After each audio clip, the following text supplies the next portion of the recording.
Santo Antonius Maria Claret adalah pria tampan asal desa Sayen, Dekanat Manresa, Keuskupan Vik. Ia adalah anak kelima dari 11 bersaudara, buah hati Bapak Yohanes Claret dan Ibu Josefa Clara. Ia dilahirkan pada tanggal 23 Desember tahun 1807.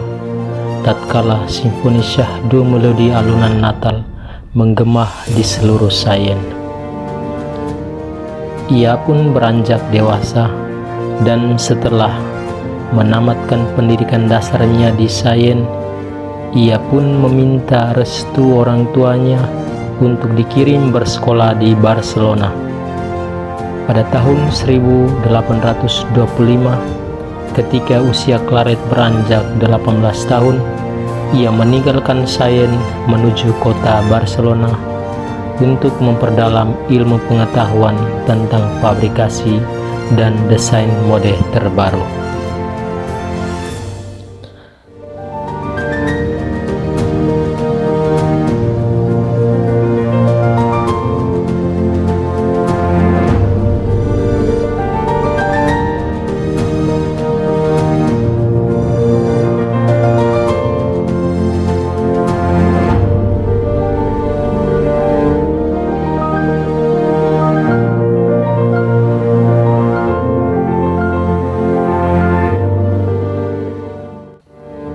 Kota Barcelona adalah kota terbesar di Catalan. Kemegahan gedung dan bangunannya membuat Claret kagum akan keindahan tata kota yang rapi.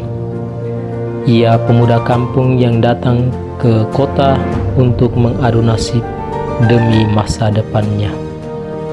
Setibanya di Barcelona, hal pertama yang ia lakukan adalah memasukkan permohonan kepada Dewan Perdagangan La Lonja untuk diterima dalam les-les menggambar.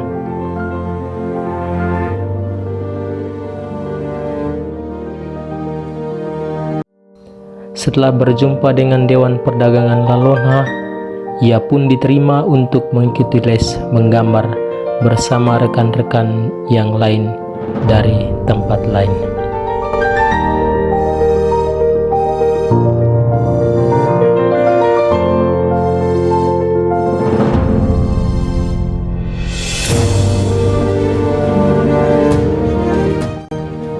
Ia sangat terampil dalam membuat gambar, sehingga namanya mulai terkenal.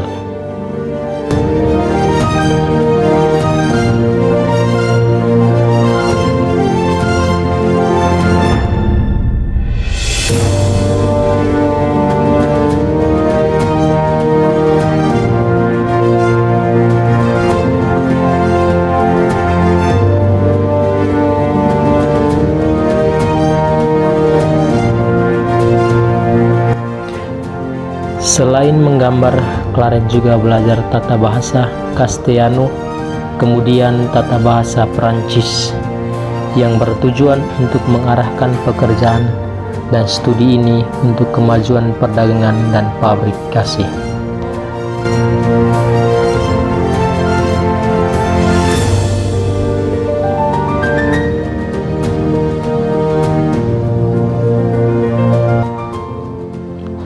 Setelah kursus bahasa dan menggambar, Claret bersama rekan-rekannya diterima untuk bekerja di pabrik di La Lonja. Pada suatu hari, ketika Claret menyampaikan kepada pemimpin pabrik bahwa pola yang ia dan temannya periksa bisa dikerjakan dengan cara ini atau cara itu.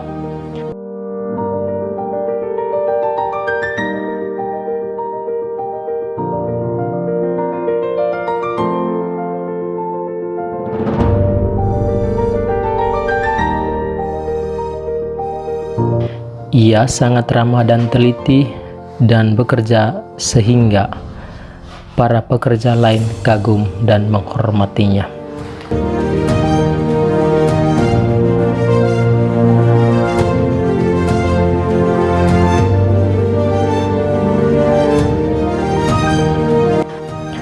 Sejak saat itu, Claret mendapat penghormatan yang besar dari pemilik pabrik, sehingga ia selalu bersama mereka pergi kemana saja.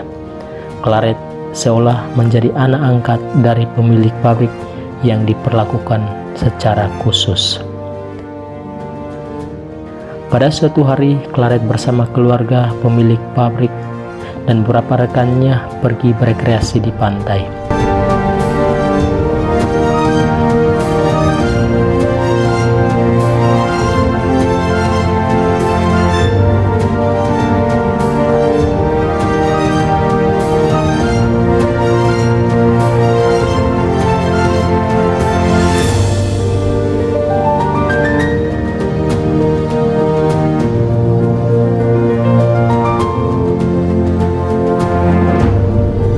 Claret menikmati keindahan panorama alam pantai yang eksotik, sehingga membuahkan kehangatan cinta yang diterimanya dari pemilik pabrik dan membuatnya nyaman bersama keluarga tersebut.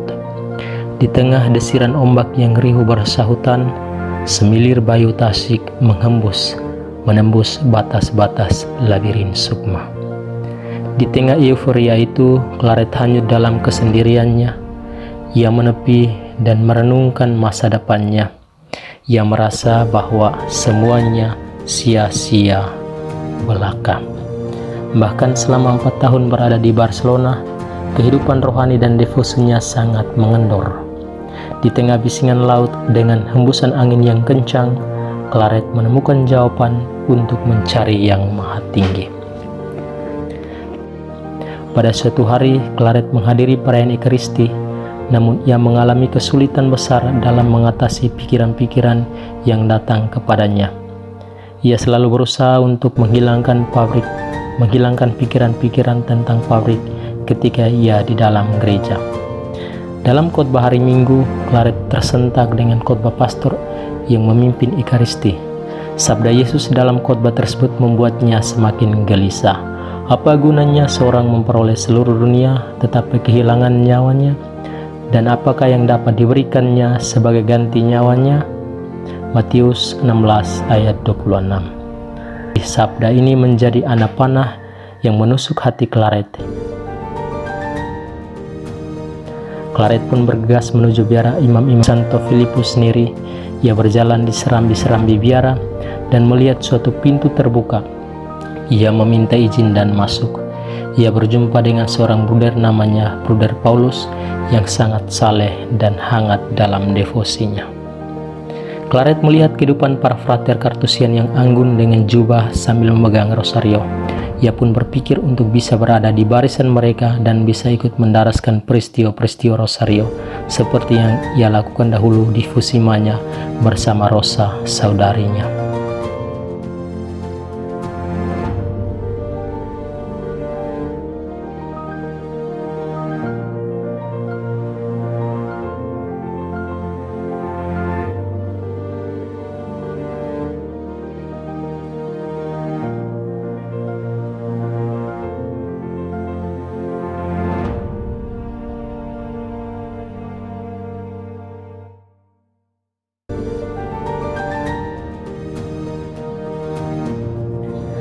Setelah 4 tahun berlalu, pada awal bulan September tahun 1829, Claret meninggalkan Barcelona ke Jaén. Ia disambut gembira oleh keluarganya setelah 4 tahun meninggalkan rumah.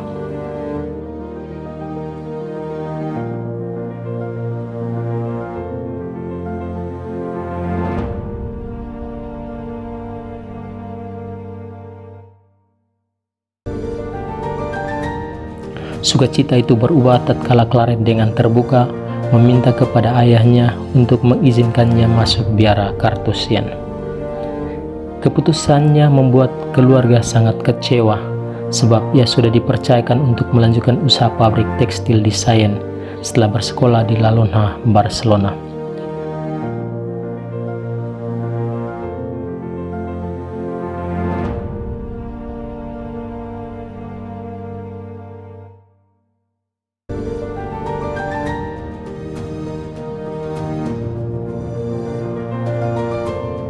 Melalui diskusi yang alot, akhirnya Claret berhasil meluluhkan hati kedua orang tuanya.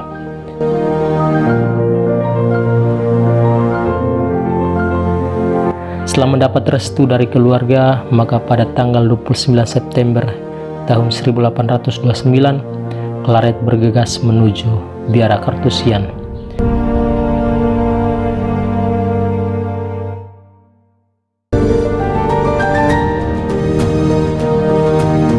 Ia mulai hidup baru dalam komunitas biara tersebut setelah melewati refleksi yang panjang selama di Barcelona.